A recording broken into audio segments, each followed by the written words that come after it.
Part 2, Chapter 12 of Anna Karenina by Leo Tolstoy. Translated by Nathan Haskell Doyle.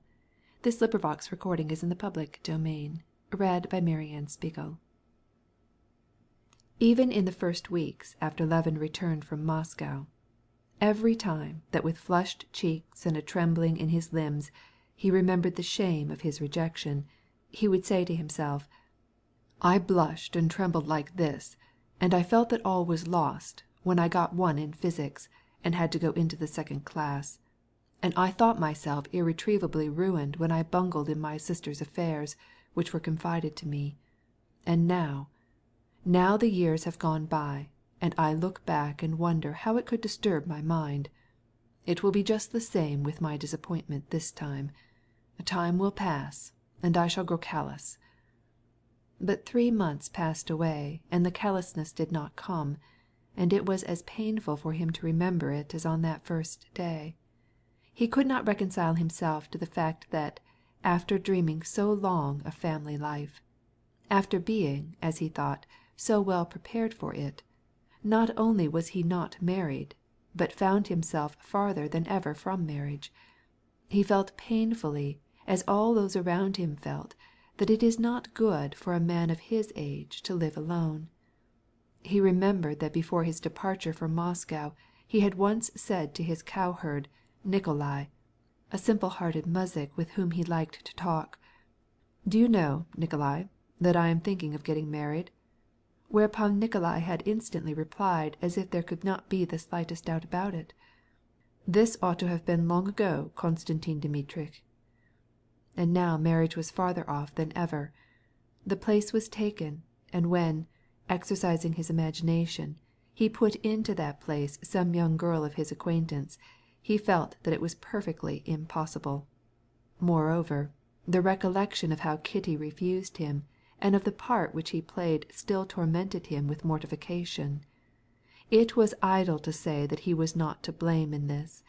This recollection, taken together with other mortifying experiences of the same sort, made him quiver and grow red in the face.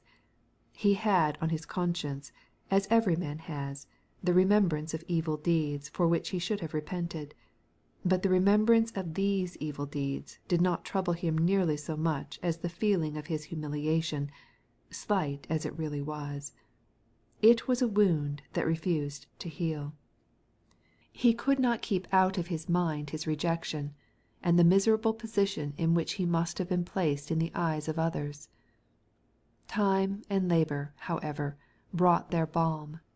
The painful impressions little by little began to fade in presence of the events of the country life, important in reality, in spite of their apparent insignificance.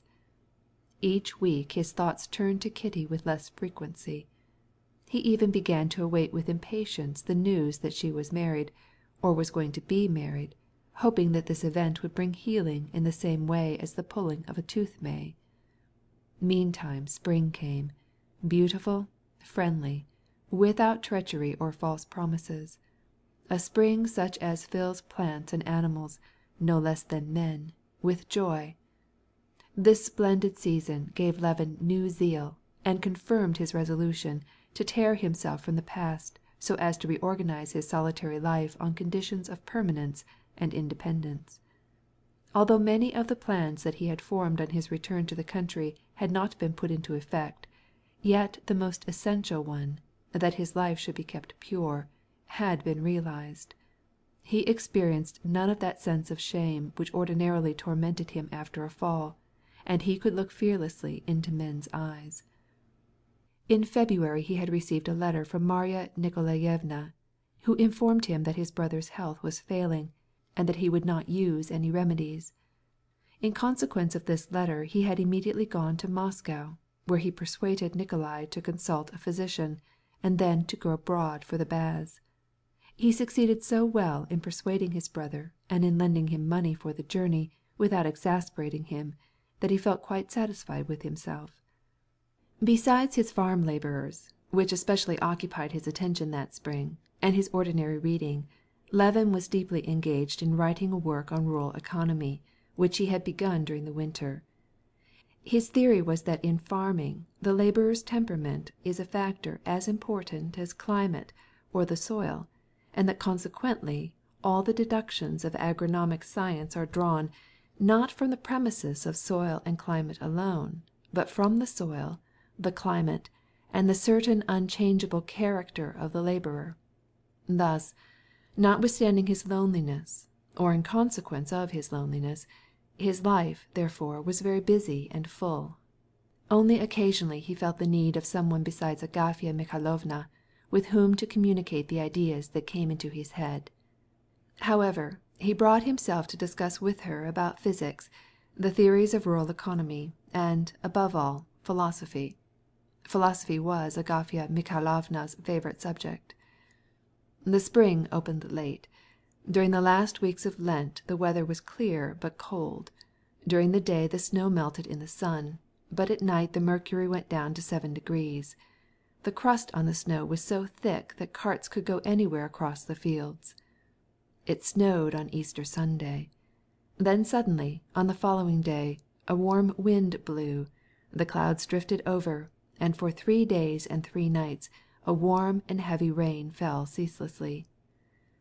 On Thursday the wind went down, and then over the earth was spread a thick grey fog, as if to conceal the mysteries that were accomplishing in nature. Under this fog the fields were covered with water, the ice was melting and disappearing, the brooks ran more swiftly, foaming and muddy. Toward evening the Krasnaya Gorka, or Red Hill, began to show through the fog, the clouds scattered like snipe, and spring in reality was there in all her brilliancy. The next morning the sun rose bright and quickly melted away the thin sheet of ice that still covered the ponds, and the warm atmosphere grew moist with the vapours rising from the earth.